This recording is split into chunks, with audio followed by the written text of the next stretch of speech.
नमस्कार, मैं पंकज पांडे, देख रहे हैं प्राइम न्यूज और हाजिर हूं राजस्थान की तमाम ताजा तरीन खबरों के साथ। राजस्थान प्राइम के इस बुलेटिन में बढ़ते हेडलाइंस के साथ खबरों की ओर। सचिन पायलट ने अपने सरकार के आवास पर प्रेस कॉन्फ्रेंस की। प्रेस कॉन्फ्रेंस के दौरान सचिन पायलट ने कहा कि कर्नाटक चुनाव में प्रचार समाप्त हो गया है। कर्नाटक के रुझान को देखकर लगता है जनता बदलाव चाहती है। कर्नाटक में कांग्रेस भारी मतों से जीत रही है। जनता के मुद्दों को कर्नाटक में कांग्रेस ने उठाने का काम किया है। क्या कुछ कहा, सुनिए आप भी। पहले भी उठाया, आज भी उठा रहा हूं, आगे भी उठाता रहूंगा। जब मैं वसुंधरा जी के करप्शन की बात करता हूं या जो पेपर लीक हुए जिसमें लाखों बच्चों के भविष्य पर सवाल चिन्ह खड़े हो गए, उस पर कोई जवाब नहीं आता। इसलिए साथियों, मैंने निर्णय लिया है कि आरपीएससी, जहां से कई सारे पेपर लीक हुए, बहुत सारी वहां पे खबरें आई कि वहां पर तमाम भ्रष्टाचार हो रहा है, अजमेर स्थित आरपीएससी है। मैं 11 तारीख को, परसों, अजमेर से एक यात्रा निकालूंगा। जनता के बीच जाकर जनता की आवाज़ सुनेंगे, जनता के मुद्दों को उठाएंगे। और जैसा मैंने शुरू में कहा, जनता जनार्दन है, तो जनता के बीच जाना हम सबका दायित्व बनता है। और जो करप्शन के इश्यूज़ हैं, जो नौजवानों के इश्यूज़ हैं, जो पेपर लीक और पेपर कैंसिल के और नौजवानों के हितों से जुड़े मुद्दे हैं,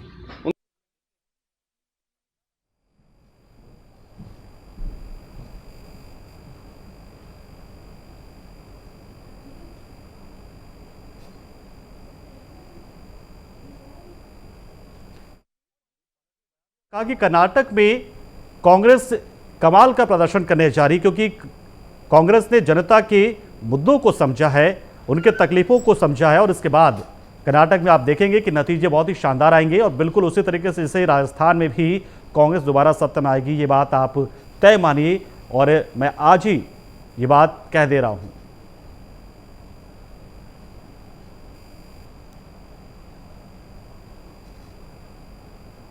तो लोकसभा अध्यक्ष ओम बिरला ने बूंदी में क्रिकेट मैदान पर शानदार बल्लेबाजी का प्रदर्शन किया। स्पीकर बिरला टोंक में भगवान धरणीधर की प्रतिमा के प्राण प्रतिष्ठा समारोह में भाग लेने के लिए सड़क मार्ग से कोटा लौट रहे थे।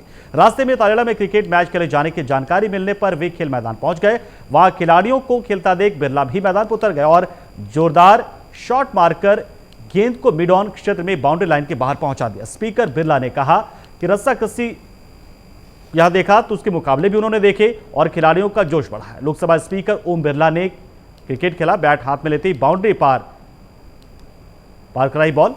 ये बात और थी कि उनके लिए बहुत ही धीमी गेंद रखी गई थी, लेकिन फिर भी शॉट तो शॉट होता है। उन्होंने इस गेंद को बाउंड्री के बाहर भेज दिया।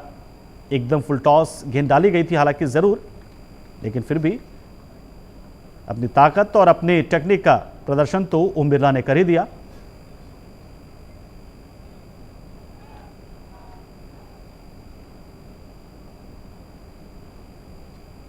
तो रास्ते में एक जगह क्रिकेट मैच होने की बात की जानकारी उन्हें मिली, जिसके बाद वो बच्चों के बीच जा पहुंचे और कहे कि मैं भी हाथ आजमाना चाहता हूं। जिसके बाद उन्होंने बैट हाथ में लिया और क्रिकेट खेली बच्चों के साथ में। इस दौरान जोरदार शॉट भी लगाए, एक गेंद उन्होंने बाउंड्री के पार भी पहुंचाई। उसके अलावा वहां पर खेलकूद की एक दूसरी प्रतियोगिता स्पर्धा हो रही थी, दूसरी स्पर्धा हो रही थी, वो थी रस्सा कशी की। उसमें भी उन्होंने खिलाड़ियों की हौसला अफजाई की, उनका उत्साह बढ़ाया।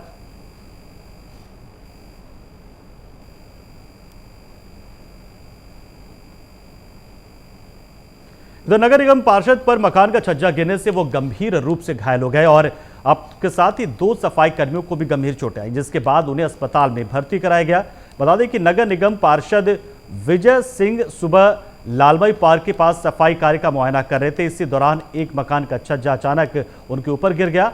हादसे में उनके पैर और शरीर पर चोटें आई हैं। इस समय पार्षद के पास 2 सफाई कर्मी भी मौजूद रहे, वे भी इस हादसे की चपेट में आ गए। राहगीरों की मदद से तीनों को अस्पताल ले जाया गया, जहां उनका इलाज चल रहा है। बीकानेर नगर निगम के पार्षद को अस्पताल में भर्ती कराया गया जब वो घायल हो गए एक छज्जा गिरने से।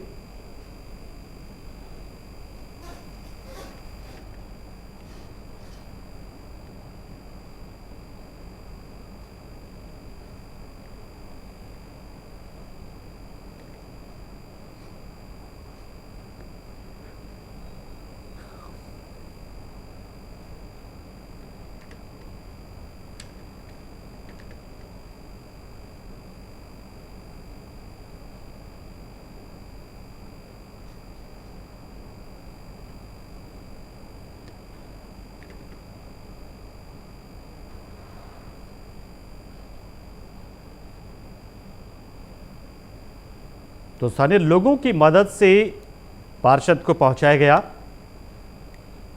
और सुरेश जैन हमारे सहयोगी इस खबर पर पूरी जानकारी के लिए हमारे साथ जुड़ रहे हैं। सुरेश, क्या स्थिति फिलहाल पार्षद की और उन दो सफाई कर्मियों की जिन्हें अस्पताल पहुंचाया गया था, क्या स्थिति है फिलहाल उनकी? पंकज, ये पार्षद विजय सिंह को ईबीएम अस्पताल में भर्ती करने के बाद में उनको इलाज हेतु जयपुर के लिए रेफर कर दिया गया है। उन्हें विशेष एम्बुलेंस से दोपहर बाद जयपुर रवाना किया गया है और उनके 2 साथियों का इलाज सीबीएम अस्पताल में चल रहा है। जी पंकज जी। अच्छा सुरेश, ये इसमें क्या किस तरह की कोई लापरवाही या फिर निर्माण में कोई दिक्कत पाई गई थी? किस तरीके से अचानक से छज्जा टूटा है ये, या फिर बहुत पुराना हो गया था? लापरवाही कहा जाएगा। ये जेसीबी की टक्कर से एक मकान का छज्जा अचानक उनके ऊपर गिर पड़ता है, जिससे उनके पैर व शरीर पर चोटें आ जाती है। तो ये कहीं न कहीं लापरवाही है जो सफाई कर्मचारियों की, जो पार्षद वहाँ खड़ा था और सफाई कर्मी खड़े थे, उनके ऊपर छज्जा गिर जाता है। बिल्कुल सुरेश, तो आप हमारे साथ बने रहिएगा। एक और खबर पर आपसे हमें अपडेट लेना है। तो फिलहाल सुरेश हमारे सहयोगी जानकारी दे रहे थे बीकानेर से कि कैसे छज्जा गिरने से पार्षद घायल हुआ। जिस तरीके से छज्जा गिरा है उसमें कहीं ना कहीं कोई लापरवाही की बात सामने आ रही है। कोई ना कोई चूक जरूर हुई होगी, या तो निर्माण में, या फिर पुराना पड़ने के बावजूद उसको रिपेयरिंग उसका नहीं कराया जा रहा होगा, या फिर निर्माण में घटिया क्वालिटी का इस्तेमाल हुआ होगा और वो अचानक से छज्जा जिस तरीके से गिरा है। और सुरेश हमारे साथ लगातार बने हुए हैं।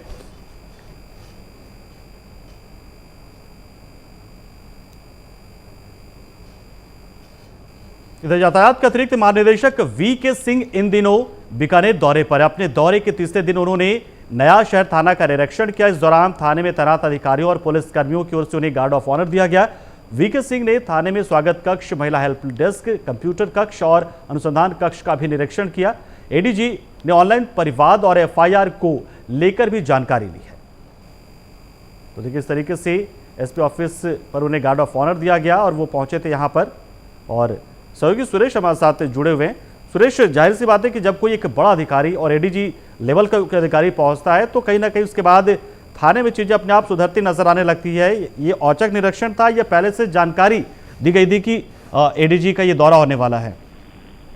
एडीजी के दौरे की पहले जानकारी तो थी, लेकिन उनके आने के बाद में जाहिर है कि पुलिसकर्मी सारे तैनात हो गए हैं, अलर्ट हो गए हैं, जिससे वो हर चीज का ध्यान रख रहे हैं। लेकिन फिर भी कहीं न कहीं कोई लापरवाही तो ध्यान में आ ही जाती है। पंकज, तो यातायात से जुड़ी कौन सी जो कमी यहाँ इन्होंने पाई और क्या दिया उन्होंने उन लोगों को निर्देश कि कैसे ठीक करे यातायात को? क्या चीजें पाई उन्होंने गड़बड़ी यहाँ पे? एडीजी ने फरियादियों की फरियाद लेकर आए, उनकी समस्या सुनकर के समाधान करवाने का निर्देश दिए एवं अभिलेखों का निरीक्षण कर पुलिस अधिकारियों को लंबित चल रहे मुकदमों को खत्म करने के निर्देश दिए। जी पंकज जी। तो सुरेश, और अलग से क्या कुछ कहा उन्होंने? हालांकि यातायात के एडीजी है, यातायात पुलिस के बावजूद थाने तो पहुंचे थे और चूंकि सब कुछ उनके साथ वही होता है जो एक एडीजी के साथ होता है वो हुआ, तो क्या उन्होंने अलग से जो केस वगैरह हैं, क्या रजिस्टर फाइल्स वगैरह भी देखी वहां पर, उसका भी निरीक्षण किया, समीक्षा भी की? उन्होंने सभी जगह निरीक्षण किया है। हम समीक्षा करते हुए कहा कि जहां जहां भी कमी है उनको तुरंत बहाल किया जाए एवं पुलिस को सभी समय अलर्ट रह करके और लोगों की समस्याओं का ध्यान रखते हुए हमें कहीं कहीं कोई कमी नजर आए उसका तुरंत समाधान करना चाहिए। जी बिल्कुल, बहुत शुक्रिया सुरेश हमारे साथ जुड़े। सुरेश जैन थे बीकानेर से हमारे सहयोगी, उन्होंने जानकारी दी कैसे एडीजी यातायात वी.के. सिंह बीकानेर पहुंचे और यहाँ पर उन्हें एसपी ऑफिस में, एसपी कार्यालय जब पहुंचे तो गार्ड ऑफ ऑनर दिया गया। लेकिन इसके साथ साथ उन्होंने कई निर्देश भी दिया और यातायात को सुचारू करने, यातायात को ठीक करने की बात भी कही कि यातायात व्यवस्था ठीक तभी होगी जब पुलिस वालों का सहयोग भी उसमें रहेगा, क्योंकि ट्रैफिक पुलिस के पास उतना मैन पावर नहीं होता, लिहाजा पुलिस को भी उसमें लगना पड़ता कई मौकों पर। नहीं घटा पा रहे। जब आपने सारी कमियां जो आप समझते हैं वो दूर कर दी, आपने एक ही कमी दूर नहीं की है, वो है ह्यूमन फैक्टर। ह्यूमन फैक्टर मतलब ड्राइवर आपने ठीक नहीं किया, बाकी सब चीज ठीक कर दी। तो दुर्घटनाओं में मेजर कमी तभी आएगी जो ड्राइवर है वो एक ITI की तरह डिग्री होल्डर होगा, जब उसको एहसास होगा कि रोड के साइनेजेस और लैंग्वेज कैसे पढ़नी है और बच के कैसे चलनी है, अपने बच्चों का ध्यान कैसे करना है, दूसरे के बच्चों का ध्यान कैसे रखना है, तभी हम दुर्घटनाएं पूरी तरह से काबू में कर पाएंगे। बाकी 1.5 साल में जितना हम लोगों ने मेहनत किया है, मैं स्वीकार करता हूं कि अगर इन कारणों से दुर्घटनाएं कम होती तो बहुत सिग्निफिकेंट प्रभाव पड़ा होता।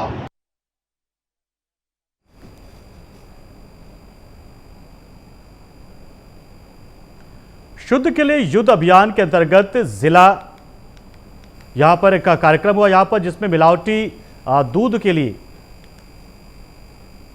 दूध को लेकर यहां पर कहीं ना कहीं लोगों को जागरूक किया जा रहा है। तो जिला कलेक्टर भगवती प्रसाद कलाल ने इसी कड़ी में उनके निर्देश के अनुसार बीती रात बमलू गांव में एक घर में चल रही डेयरी पर खाद्य सुरक्षा दल ने कार्रवाई की। यहां वे पाउडर को पानी मिले दूध में मिलाकर उसे गाढ़ा कर सप्लाई के लिए तैयार कर रहे थे। मुख्य चिकित्सा और स्वास्थ्य अधिकारी ने बताया कि विभाग के दल में शामिल खाद्य सुरक्षा अधिकारी भानु प्रताप सिंह ने घर में चल रहे डेयरी पर छापा मारा, जिसके बाद ये जानकारी सामने आई, जिसके बाद कुछ लोगों को हिरासत में लिया गया है और पाया गया कि कैसे एकदम मध्यम दर्जे के यानी कि खराब किस्म के पाउडर का इस्तेमाल दूध बनाने में किया जा रहा था। यहां पर जब टीम पहुंची इसके बाद दूध को बहाया गया और उसके बाद आगे की कार्रवाई यहां पर शुरू की गई है। इधर कांग्रेस के पूर्व राष्ट्रीय अध्यक्ष राहुल गांधी एक दिवसीय दौरे पर सिरोही जिले के माउंट आबू पहुंचे, जहां राहुल गांधी का हेलीकॉप्टर माउंट आबू के पोलो ग्राउंड में लैंड हुआ। राहुल गांधी के पोलो ग्राउंड पर पहुंचने पर कांग्रेसी नेता और पदाधिकारियों समेत बड़ी संख्या में कार्यकर्ताओं ने उनका गर्मजोशी से स्वागत किया है। दरअसल यहां पर एक ट्रेनिंग कैंप में शामिल होने के लिए पहुंचे थे और यहां पर कई जगहों पर कांग्रेस के कार्यकर्ताओं का प्रशिक्षण कार्यक्रम चल रहा है ताकि वो आने वाले दिनों में जो चुनाव होने जा रहे हैं उसको लेकर अभी से तैयारी में जुट जाए। उन्हें क्या क्या करना है, कैसे जनता के बीच जाना है, मुद्दे क्या उठाने हैं, तमाम तरह की जानकारियां दी जा रही। सोशल मीडिया का इस्तेमाल कैसे करना है, कैसे मीडिया के सामने बयान देना है, नहीं देना, तमाम चीज़ें, प्रदर्शन कैसे करें, तमाम तरह की चीज़ें, रैलियां कैसे हो, ये तमाम चीज़ें जो है। और इसी कड़ी में ट्रेनिंग कैंप में पहुंचे थे राहुल गांधी। इधर बूंदी में विश्व रेडक्रॉस दिवस के मौके पर जिला अस्पताल में जिला कलेक्टर ने चिरंजीवी हेल्प डेस्क का शुभारंभ किया। इस अवसर पर जिला कलेक्टर ने रेडक्रॉस की ओर से सामान्य चिकित्सालय में भर्ती रोगियों को रेडक्रॉस सोसाइटी की ओर से ग्लूकोज और बिस्किट के 200 पैकेट का वितरण किया। इस दौरान जिला कलेक्टर ने कहा कि चिरंजीवी हेल्प डेस्क की स्थापना से आम जनों को इलाज करवाने में सुविधा मिल रही है और उन्हें योजना का लाभ लेने में किसी तरह की परेशानी भी नहीं होगी। साथ ही अस्पताल में रेडक्रॉस की ओर से 10 कूलर और एक वाटर कूलर से रोगियों को राहत मिलेगी, वो भी दिया गया। यहाँ पर गर्मी को देखते हुए एक कूलर यहाँ पर दिया गया है, 10 कूलर दिए गए और एक वाटर कूलर भी दिया गया है ताकि ठंडा पानी पी सके। हमेशा आगे बढ़ के सब चीज़ों में आगे रहता है। तो आज अस्पताल में कूलर वाटर कूलर भी बैठ गया है ताकि मरीजों को शुद्ध और ठंडा पानी मिले करने की कोशिश करें। इसके अलावा इस अस्पताल में आने वाले लोगों को जो चिरंजीवी जो बेनिफिट लेते हैं तो इधर उधर भटकना पड़ता था, पता नहीं रहता था कि कहाँ जाके संपर्क करें। तो हमने कमेटी में निर्णय किया था कि एक हेल्प डेस्क स्थापित करें और सब सारे काम एक ही जगह। तो आज हेल्प डेस्क का भी उद्घाटन हुआ है ताकि मरीज को किसी तरह की असुविधा का सामना। तो चित्तौड़गढ़ विधायक चंद्रभान सिंह आख्या ने मेडिकल कॉलेज का निरीक्षण किया और वहां प्रथम वर्ष के विद्यार्थियों को दी जाने वाली व्यवस्थाओं और सुविधाओं के बारे में मेडिकल कॉलेज के प्राचार्य से जानकारी ली। इस दौरान उन्होंने मीडिया से बात करते हुए कहा कि देश के प्रधानमंत्री नरेंद्र मोदी की बड़ी सोच के चलते देश के हर जिले में मेडिकल कॉलेज खोलने का निर्णय लिया गया है। इसी के अंतर्गत चित्तौड़गढ़ में भी मेडिकल कॉलेज बनकर तैयार हुआ है, जिसमें 100 बच्चों का प्रथम वर्ष का अध्ययन भी शुरू हो चुका है। और इसे प्रधानमंत्री जी मोदी जी को धन्यवाद देना चाहता हूं कि उन्होंने चित्तौड़गढ़ जिले में हमारे हेडक्वार्टर पर मेडिकल कॉलेज दिया और मेडिकल कॉलेज बन के कम्प्लीट भी हो गया। तो यहाँ क्लासें भी चालू होगी दिसंबर से। और वास्तव में जिस प्रकार का उन्होंने सोच है उनकी, क्योंकि 2019 में उन्होंने प्रधानमंत्री बनने की दूसरी बार प्रधानमंत्री बनने के बाद घोषणा करी थी कि देश के हर जिले हेडक्वार्टर पर मेडिकल कॉलेज बने। उसी के तहत चित्तौड़गढ़ में भी मेडिकल कॉलेज की घोषणा हुई और मेडिकल कॉलेज में 60% पैसा केंद्र सरकार ने दिया है और 40% पैसा राज्य सरकार ने दिया है। इसलिए यहाँ मेडिकल की सुविधाएं करीब करीब चालू हो गई, यहाँ क्लासेस चालू हो गई और यहाँ आने वाले दिनों में हॉस्पिटल भी बनना चालू हो गया। हॉस्पिटल भी आने वाले 2024 में वो भी शिफ्ट हो जाएगा और यहाँ हो सकता हूँ ये हमारे सबके लिए हम भाग्यशाली हैं कि यहाँ मेडिकल कॉलेज सबसे पहले बन के चालू हुआ, क्लासेस सबसे पहले यहाँ चली है और यहाँ आने वाले दिनों हॉस्पिटल भी बन के यहाँ चालू हो जाएगा। और सहयोगी गोपाल चतुर्वेदी इस खबर पर पूरी जानकारी के लिए हमारे साथ जुड़ रहे। गोपाल, इस निरीक्षण में क्या पाया विधायक जी ने? सब कुछ उन्हें ठीक लगा, सही लगा, या कुछ निर्देश भी उन्होंने दिया? बिल्कुल पंकज, यहाँ पर चित्तौड़गढ़ विधायक चंद्रपाल सिंह आगिया जो कि पहली बार क्लासेस चालू होने के बाद मेडिकल कॉलेज पहुंचे हैं, जहाँ पर उन्होंने जो प्राचार्य हैं मेडिकल कॉलेज के डॉक्टर पंकज, तो उनसे बात की है यहाँ पर, और उनसे ये निर्देशित भी किया है कि यहाँ पर बाहर से आने वाले जो भी छात्र हैं, अध्ययनरत हैं, उन्हें किसी प्रकार की तकलीफ ना हो। इसके अलावा उन्होंने यह भी कहा है कि अभी वर्तमान में जो 10 मई को यहाँ पर इसका उद्घाटन होने वाला था, वो अभी हाल फिलहाल निरस्त किया गया है। तो आने वाले समय में बहुत जल्दी यहाँ पर एक बार उद्घाटन प्रधानमंत्री नरेंद्र मोदी वर्चुअल तौर से करेंगे। यहाँ पर दूसरी बात और बताना चाहूंगा पंकज की, यहाँ पर बिल्कुल मेडिकल कॉलेज के परिसर में ही यहाँ पर एक बहुत बड़ा एक चिकित्सालय का निर्माण कार्य चल रहा है, जो कि अप्रैल 2024 तक यहाँ पर बनकर तैयार होगा। और जो अभी शावराजी जो चिकित्सालय है तो कहीं और संचालित हो रहा है, तो मेडिकल कॉलेज और चिकित्सालय दोनों एक ही जगह होने से मरीजों और उनके परिजनों को भी यहाँ पर काफी सहूलियत होगी, और इसी को देखते हुए यहाँ पर चिकित्सालय का निर्माण करवाया जा रहा है। पंकज, बिल्कुल गोपाल, जाहिर सी बात है कि जब यहाँ से छात्र जब पढ़ेंगे, मेडिकल की पढ़ाई करेंगे, तो कॉलेज जो मेडिकल अस्पताल पहुंचकर वो उसका कहीं ना कहीं प्रयोग भी कर पाएंगे और कहीं ना कहीं चिकित्सा सुविधा के बारे में समझ पाएंगे।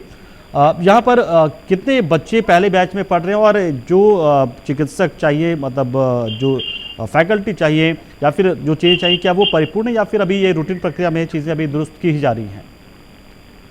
बिल्कुल पंकज, यहाँ पर जो पहला सत्र शुरू हुआ है इसके अंदर 100 विद्यार्थी यहाँ पर अध्ययनरत हैं, और जो प्रथम सत्र है उसमें 100 विद्यार्थी पूरे भारत से यहाँ पर पहुंचे हैं।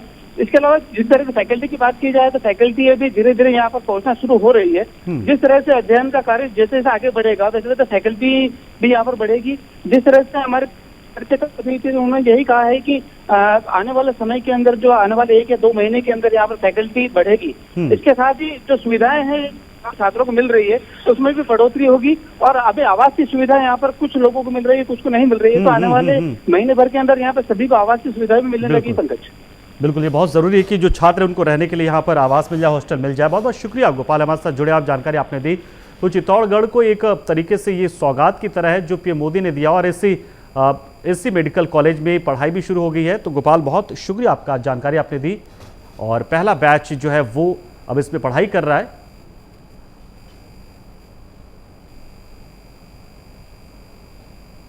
दोबारा में अपराध की दुनिया में नाम चलाने और डॉन बनने की चाहत में शादी समारोह से लौट रहे पंडित की 2 लोगों ने हत्या कर दी। पुलिस ने हत्या को खुलासा करते हुए बताया कि पंडित पर लाठी से हमला कर हत्या कर दी गई। पुलिस ने इस मामले में 2 आरोपियों को गिरफ्तार कर लिया और आगे की कार्रवाई शुरू कर दी है। उन्होंने ये रिपोर्ट दर्ज करवाई थी कि उनके पिता पंडित राधेश्याम जी वो एक विवाह में अपना जो धार्मिक क्रियाकर्म है वो करवा करके वापस आ रहे थे।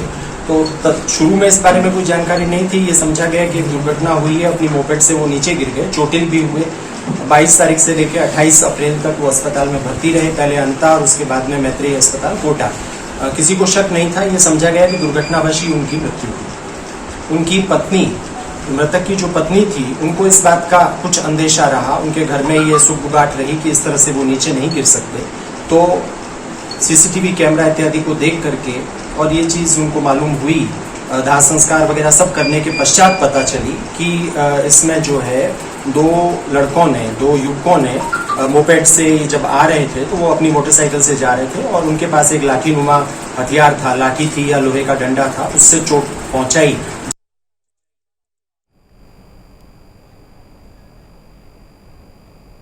राजस्थान के बीकानेर में पाइपलाइन डालने के कारण क्षतिग्रस्त हुई सड़कों का निर्माण करने की मांग को लेकर पार्षद बजरंग सोखल ने रानी बाजार पीएचईडी कार्यालय के समक्ष प्रदर्शन किया और क्षतिग्रस्त सड़कों को दुरुस्त करवाने की मांग की।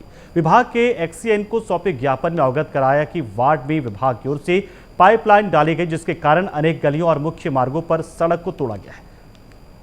किंतु तोड़ी गई सड़क पर ना तो पैचवर्क किया गया और ना ही उस पर ठीक तरीके से मिट्टी डाली गई, जिससे आए दिन यहाँ पर हादसे हो रहे हैं।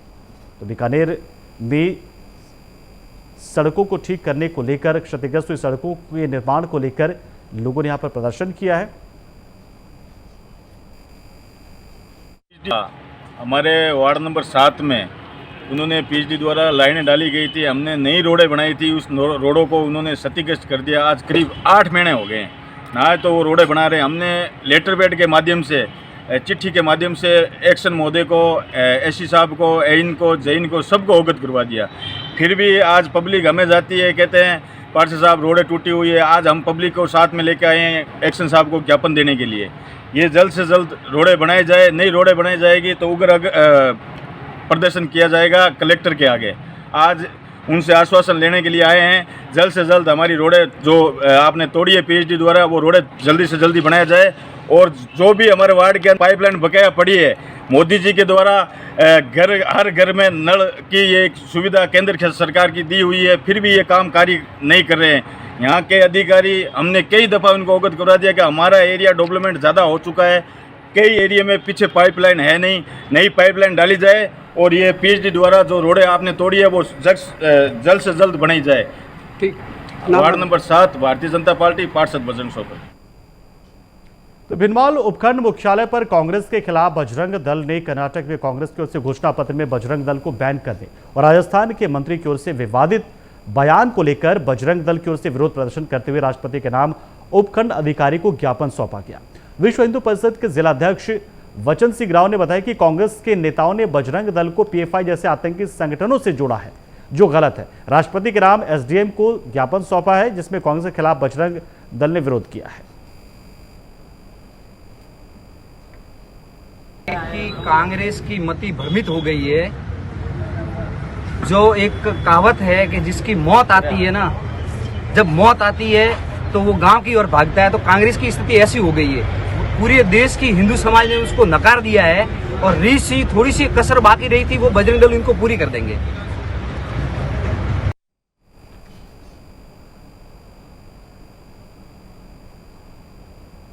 तो संसद की प्रतियोगिता विजेताओं का तीसरा दल आज रवाना हुआ। लोकसभा अध्यक्ष ओम बिरला की पहल पर बेटियां संसद देखने रवाना हुई। सुल्तानपुर, इटावा, सागोद, खैराबाद ब्लॉक की 127 बालिकाएं दल में शामिल हुई हैं। रानी झांसी के नाम पर दल का नाम रखा गया है। देखिए, 127 बालिकाएं संसद भवन को देखने के लिए पहुंच रही हैं कोटा से।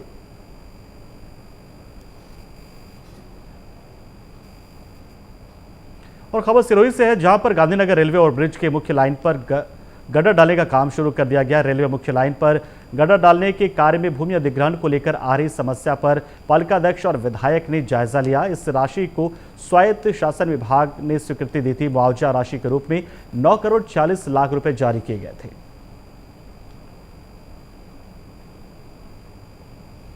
तो गड्ढा डालने का काम शुरू कर दिया गया है। लंबे समय से आरओबी बनाने की मांग यहां पर की जा रही थी, क्योंकि लगातार फाटक लगने से लोगों की समस्या होती थी। और राजस्थान प्राइम में आज जितना ही, लेकिन खबरों का सिलसिला प्राइम न्यूज पे लगातार जारी। आप बने रहिए हमारे साथ, देखते रहिए प्राइम न्यूज। नमस्कार।